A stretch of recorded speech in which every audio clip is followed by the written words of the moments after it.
آپ اس کا جو پہلا نقطہ ہے اسی سے اندازہ کر لیں کہ باقی 9 جو ہیں ان میں کیا کچھ ہوگا. تو ان 10 نکات میں جو پہلا نقطہ ہے جو آپ نے دیا ہے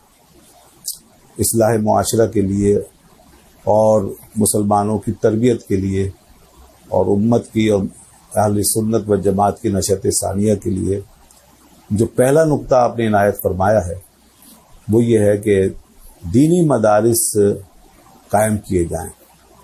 بڑے بڑے دینی مدارس قائم کیے جائیں اور اس میں تعلیمیں ہوں. یعنی مدارس کا قیام، اس کو آپ نے بیان فرمایا اور اس کی اہمیت کو اجاگر کیا،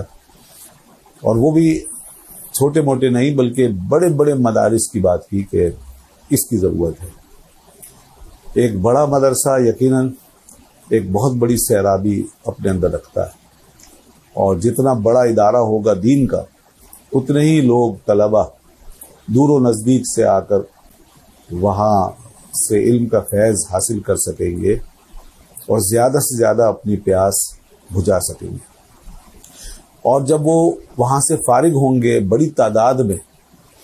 تو پھر وہ جہاں بھی جائیں گے تو وہاں جا کر وہ دین کی بہترین خدمت انجام دیں گے. اور آپ نے یہ بھی ساتھ فرمایا کہ اس میں تعلیمیں ہوں، یعنی تعلیموں کا سلسلہ ایسا ہونا چاہیے کہ تعلیم جاری رہے اور کوئی شعبہ معطل نہ رہے. جو علوم ہیں ضروری